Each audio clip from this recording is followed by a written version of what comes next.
देवहूति माता वृद्धावस्था को प्राप्त हो गई।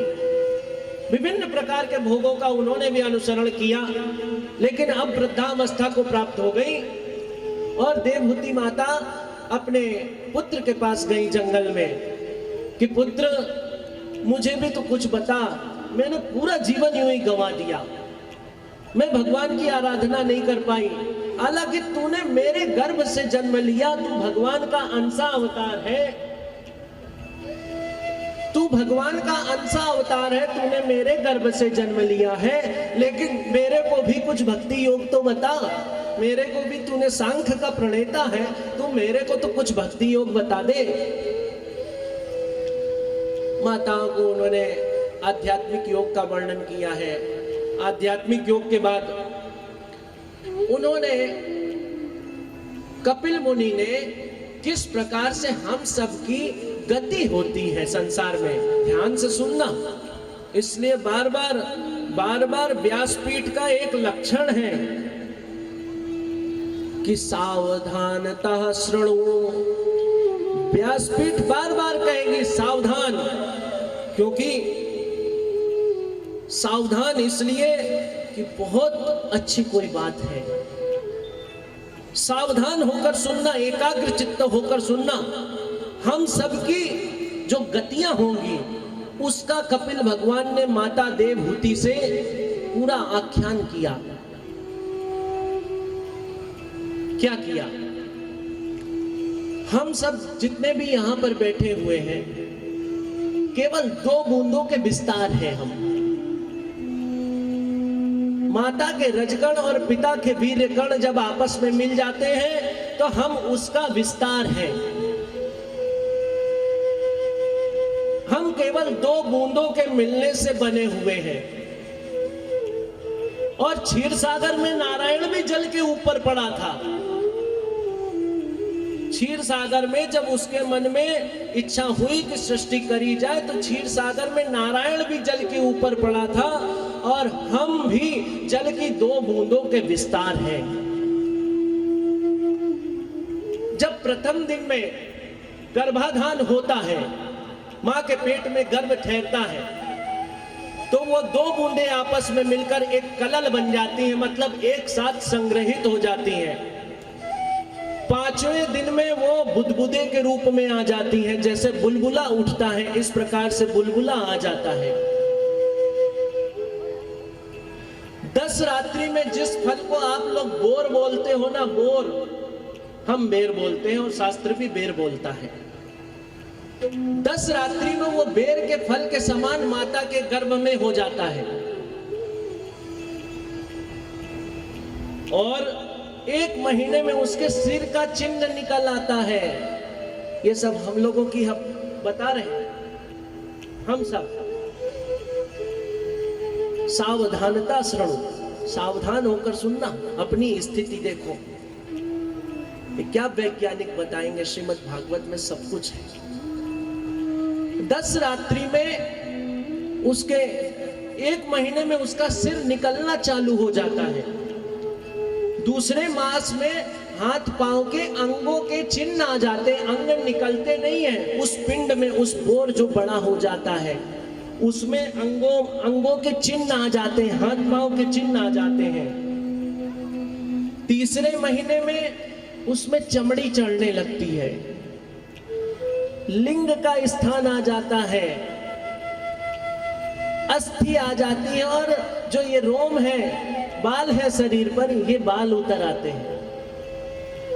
चौथे महीने में 7 प्रकार की धातुएं जो होती है, अभी आप लोग पढ़ लेना जाके, 7 धातुएं मुझे याद नहीं, 7 प्रकार की जो धातुएं होती है वो उसके शरीर में आ जाती हैं।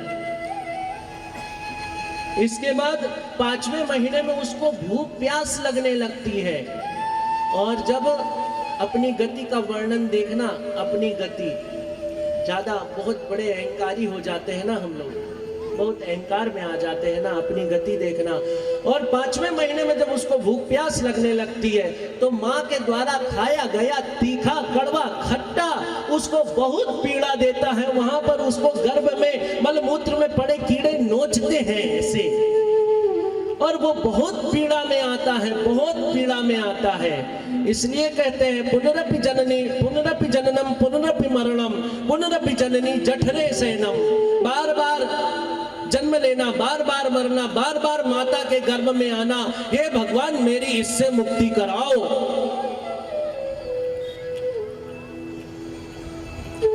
माँ जो तीखा खट्टा कड़वा खाती है वो उसके गर्भ में उस बच्चे को पीड़ा देता है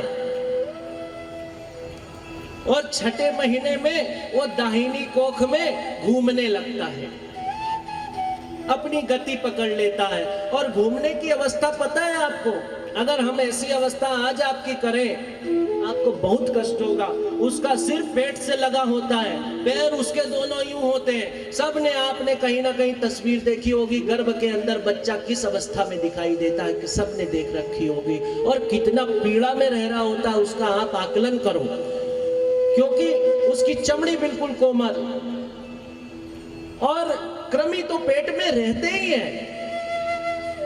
जब अन्न सड़ता है तो अन्न सड़ता ही है उन जीवाणुओं के कारण, क्योंकि उसमें जीवाणु होते हैं और कृमि रहते हैं, तो वो कृमि उसको नोचते रहते हैं। एक तो उसका सर पेट पे जुड़ा हुआ और उसकी ऐसी अवस्था बनी रहती है। और कितने कष्ट में रहते हैं हम सब, मल मूत्र में लिपटे पड़े रहते हैं। हम सबकी गति है ये, सावधानता श्रणो। 7वें महीने में अदृश्य की दृष्टि से, अदृश्य के प्रभाव से उसमें स्मरण शक्ति, हम सब में स्मरण शक्ति आ जाती है। आप ये सोचो, हम सब अभी गर्भ के अंदर हैं, हम जितने भी हैं ये पांडाल एक गर्भ है, लेकिन भगवान की कृपा से यहाँ कोई कष्ट तो नहीं है, लेकिन पांडाल एक गर्भ है ऐसा मान लेते हैं।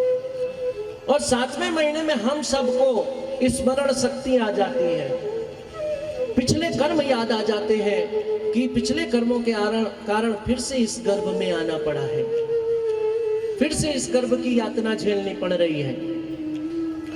तो क्या करता है जीव, 8वें महीने तक भगवान से प्रार्थना करता है। हम सब प्रार्थना करते हैं गर्भ के अंदर, भगवान से करते हैं, क्योंकि हमको पिछले कर्म याद रहते हैं। हम भगवान से कहते हैं भगवान मुझे इस संसार सागर में मत डालो। ये कोई मैं बात बना के नहीं कह रहा हूँ, श्रीमद् भागवत में इनका आख्यान है इसलिए कह रहा हूँ। भगवान हमको गर्भ के अंदर मत डालो, क्यों इतनी पीड़ा दे रहे हो। हम अच्छा भगवान इस बार जन्म दे देना, लेकिन हमको अच्छे कर्मों में लगाना। भगवान हम जाएंगे इस दुनिया में, आपका भजन करेंगे और मुक्ति पा जाएंगे। ये सब हम वादा करके आए हैं वहां पे, ये वादा किया हुआ है। और नहीं मानो तो शास्त्र उठाकर देखो, ये वादा किया है वहां पे हम सब ने।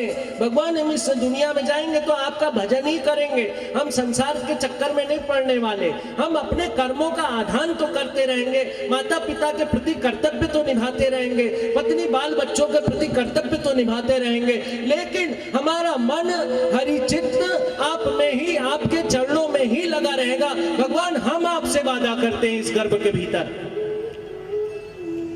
ये हम सब करके आए हैं। ये गर्भ के भीतर हमने कहा है भगवान से, हर एक जीव ने कहा है।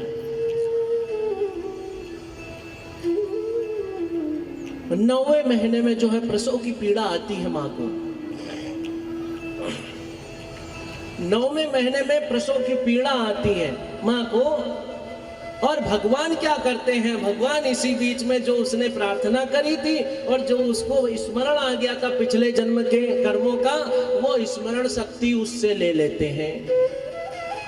और माँ को प्रसव पीड़ा होती है, गर्भ से बच्चा बाहर आता है, बस बाहर संसार के लोग खड़े रहते हैं। अले ले ले ले ले ले, ये तेरी मौसी है, ये तेरी मामी है, ये तेरी नानी है, ये तेरी दादी है, ये तेरा फूफा है, ये तेरा बुआ है।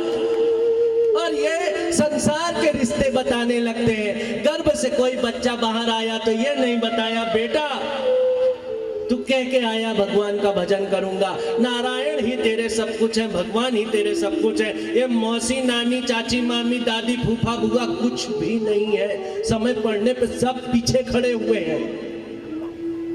सब आप लोग जीवन में भोगते हो, कहो किसी से मत कहो, कोई भी रिश्ता सब भोग रहे हो, कहो चाहे मत कहो, स्थिति का आकलन मेरे माथे में है, आज के संसार की स्थिति का आकलन है। मोहासक्त प्राणी इसी प्रकार की चोट खाता रहता है, मोह हो जाता है उसको। और यही आपकी मौसी, दादी, नानी, चाची, मामी बताते हैं, बचपन रहता है, हाँ ये मौसी बोलो, इसको दादी बोलो, इसको चाची बोलो, बोल दिया। इसके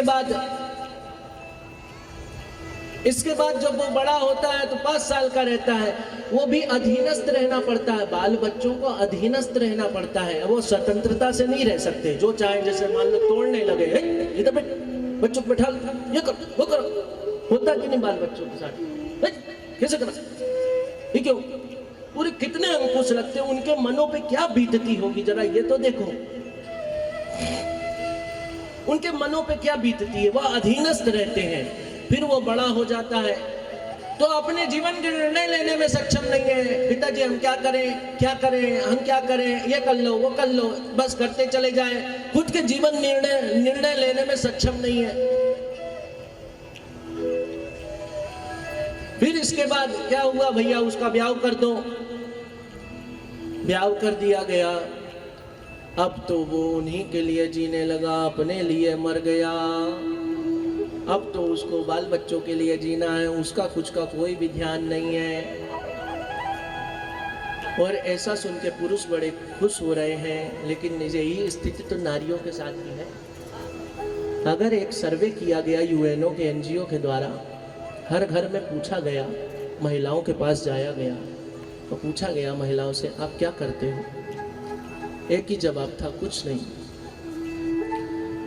अरे हमारे यहाँ डॉक्टर है ना, और आप क्या करते हो? कुछ नहीं। फिर दूसरे घर में गया, पूछा उसने, सर्वे वाले ने, माता जी आप क्या करते हो? हमारे ये कृषक है ना, खेती करते हैं ना, आप क्या करते हो? कुछ नहीं, हम कुछ नहीं करते। फिर तीसरे घर में गए, माताओं के मुख से यही आवाज निकली, हम कुछ नहीं करते। और ज्यादा पढ़ी लिखी हुई तो कह दिया हाउसवाइफ है। ये सर्वे में आया, अरे आप कैसे कुछ नहीं करते हो? आप ना हो तो किसी का घर नहीं चल सकता, आप ना हो तो सृजन नहीं हो सकता, आप ना हो तो पालन नहीं हो सकता, आप ना हो तो इनके पेट भूखे रह जाएंगे, इनको ममता, दया, करुणा, आर्द्रता ये सब सीखने को गुण ही नहीं मिलेंगे। आप कैसे कुछ नहीं कह देते हो कि हम कुछ नहीं करते? आप पूरा सृजन करते हो, आप घर को घर बनाते हो, आप घर को घर बनाते हो। हर हर, अरे अब तो जोर से नर्मदे हर करो, हर हर। आप घर को घर बना देते हो, घर को मंदिर बना देते हो, ईंट दीवालों के दीवार को आप सजा देते हो, मंदिर दिखाई देने लगता है। किसी माता के द्वारा साफ किया घर गया घर देखो, कभी छोटा होगा, बना बनाया नहीं होगा, फर्श टूटी फूटी होगी, लेकिन जितनी टूटी उतनी टूटी, जितनी है उसमें कितनी सफाई मिलेगी। सृष्टि का आधार है, इसलिए वो अपने। और फिर इसके बाद बूढ़ा हो गया, लाचार हो गया, जिनके लिए जिंदगी भर मरा, जिनके लिए जिंदगी भर सब कुछ किया, वही आज कहते तुमने हमारे लिए क्या किया, तुमने हमारे लिए क्या किया। जिन बच्चों के लिए उसने सब कुछ किया, वही बच्चे आज उसको याद तक नहीं करते हैं, क्योंकि ससुराल प्यार लगी जब ते रूप कुटुंब भये तब से। क्योंकि ये आज की पीढ़ी को ससुराल प्यारी लगने लगी, ससुराल के माँ बाप प्यारे लगते हैं, और अपने जन्म देने वाले माँ बाप को भूल जाती है आज की पीढ़ी।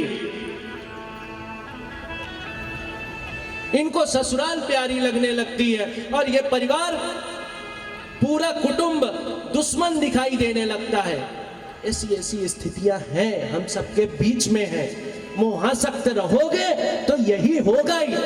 अपने मोह को वहां से हटाओ, भगवान का वादा करके आए थे, भगवान के भजन में लगो, छोड़ो इनको, इनकी स्थिति में छोड़ दो, जो जैसा है उसको उसकी स्थिति में छोड़ दो। सबका पालनहार भगवान है, हम ज्यादा बड़े बाप नहीं बन सकते। ज्यादा 80 साल जिएंगे, इसके बाद उनका बाप कौन रहेगा? वही परमात्मा उनका बाप रहने वाला है। इसलिए भगवान की कृपा से जब वो लाचार आदमी पड़ा रहता है और बाल बच्चे पूछते नहीं, पानी लेने के लिए भी तरसता है, पानी का गिलास भी नहीं मिलता, जवाब ऐसे ऐसे मिल जाते हैं कि मनों को दुख होता है, मन रह नहीं पाता। और ये कुछ उनके भी कर्मों के कारण होता है, जो उनके मोह माया इतनी फैल जाती है कि शुरू से सख्त अवस्था में नहीं रहते। ताली एक हाथ से नहीं बजती, ताली दोनों हाथ से बजती है।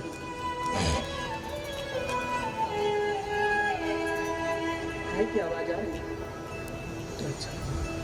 हर हर समझ में एक गिलास पानी के लिए तरसा देते हैं बच्चे तुम्हारे, जिनके लिए जिंदगी खपा रहे हो। दुर्वचनों से तुमको पीड़ित करते हैं बच्चे। इसलिए अभी भी समय है, भगवान के भजन में लग जाओ, छोड़ो ये संसार। और आप अगर भजन करोगे तो आपका परमार्थ सुधरेगा, सबका सुधर जाएगा। आप करना चल रहा है। एक चीज और बताए, बाढ़ई पूत पिता के धर्मा, हमारे यहाँ ऐसी कहावत कही जाती है। पुत्र की वृद्धि, बच्चों की वृद्धि पिता के धर्म करने से ज्यादा होती है। पिता ने कुछ धर्म किए होंगे तो पुत्रों की वृद्धि होती है। लेकिन आजकल मैं देख रहा हूं कि स्थिति बहुत भयानक है। इसलिए युवाओं का आह्वान ज्यादा करता हूं कि जिनकी जैसी बीत गई तो बीत गई, युवा हमारे ना बिगड़ पाए। बोल कृष्ण कन्हैया लाल की जय। तो ऐसे करके भगवान ने हम सबको, कपिल मुनि जी ने माता देवहूति को बताया और यहाँ व्यासपीठ के माध्यम से आपको आपकी स्थिति बताई गई। अब फिर वही पड़े पड़े मर जाता है। अगर स्त्री अपनी स्त्री में आसक्त है तो स्त्री योनि में जन्म ले लेता है। अगर उसको घर में पालने वाला कुत्ता ध्यान आ रहा है तो कुत्ता योनि में जन्म ले लेता है। जो आखिरी समय में जो ध्यान आ रहा था होता है वो उसी में जन्म ले लेता है। और फिर से क्या होता है, पुनरपि जननी पुनरपि जननम पुनरपि मरणम पुनरपि जननी जठरे शयनम। फिर से वो माता के गर्भ में आता है, फिर वही स्थिति बनती है। वादा किया था ना, वादा भूल गए, चलो गर्भ के अंदर आओ।